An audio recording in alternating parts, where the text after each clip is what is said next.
Delta of Venus by Anais Nin. December 1941. George Barker was terribly poor. He wanted to write more erotica. He wrote 85 pages. The collector thought they were too surrealistic. I loved them. His scenes of lovemaking were disheveled and fantastic, love between trapezes. He drank away the first money, and I could not lend him anything but more paper and carbons. George Barker, the excellent English poet, writing erotica to drink, just as Utrillo painted paintings in exchange for a bottle of wine. I began to think about the old man we all hated. I decided to write to him, address him directly, tell him about our feelings. Dear collector, we hate you. Sex loses all its power and magic when it becomes explicit, mechanical, overdone, when it becomes a mechanistic obsession. It becomes a bore. You have taught us more than anyone I know how wrong it is not to mix it with emotion, hunger, desire, lust, whims, caprices, personal ties, deeper relationships that change its color, flavor, rhythms, intensities. You don't know what you're missing by your microscopic examination of sexual activity to the exclusion of aspects which are the fuel that ignites it: intellectual, imaginative, romantic, emotional. This is what gives sex its surprising textures, its subtle transformations, its aphrodisiac elements. You are shrinking your world of sensations, you're withering it, starving it, draining its blood. If you nourished your sexual life with all the excitements and adventures which love injects into sensuality, you would be the most potent man in the world.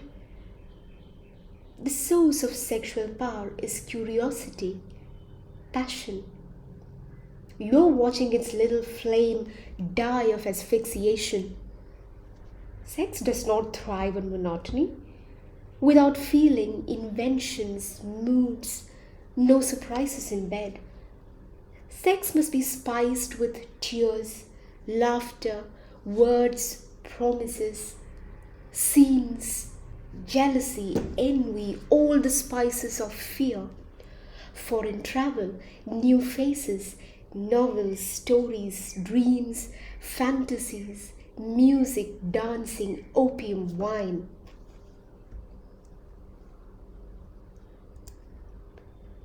How much do you lose by this periscope at the tip of your sex when you could enjoy a harem of distinct and never repeated wonders? No two hairs alike, but if you will not let us waste words on a description of hair. No two odors, but if we expand on this, you cry, cut the poetry.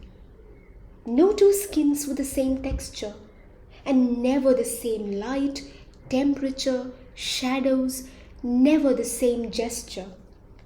For a lover, when he is aroused by true love, can run the gamut of centuries of love lore. What a range! What changes of age! What variations of maturity and innocence, perversity and art! We have sat around for hours and wondered how you look. If you have closed your senses upon light, silk, color, odor, character, temperament, you must be by now completely shriveled up. There are so many minor senses, all running like tributaries into the mainstream of sex, nourishing it.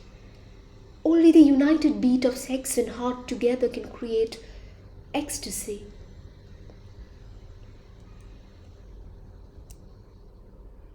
Postscript. At the time we were all writing erotica at $1 a page, I realized that for centuries we had had only one model for this literary genre, the writing of men. I was already conscious of a difference between masculine and feminine treatment of sexual experience. I knew that there was a great disparity between Henry Miller's explicitness and my ambiguities, between his humorous Rabelaisian view of sex and my poetic descriptions of sexual relationships in the unpublished portions of the diary. As I wrote in volume 3 of the diary, I had a feeling that Pandora's box contained the mysteries of woman's sensuality, so different from man's, and for which man's language was inadequate. Women, I thought, were more apt to fuse sex with emotion, with love, and to single out one man than rather than be promiscuous. This became apparent to me as I wrote the novels and the diary, and I saw it even more clearly when I began to teach. But although women's attitude toward sex was quite distinct from that of men, we had not yet learned how to write about it. Here, in the erotica I was writing to entertain, under pressure from a client who wanted me to leave out the poetry, I believed that my style was derived from a reading of men's works. For this reason, I long felt that I had compromised my feminine self. I put the erotica aside. Rereading it these many years later, I see that my own voice was not completely suppressed. In numerous passages, I was intuitively using a woman's language, seeing sexual experience from a woman's point of view. I finally decided to release the erotica for publication because it shows the beginning efforts of a woman in a world that had been the domain of men. If the unexpurgated version of the diary is ever published, this feminine point of view will be established more clearly. It will show that women, and I in the diary, have never separated sex from feeling, from love of the whole man. Anais Nin, Los Angeles, September 1976.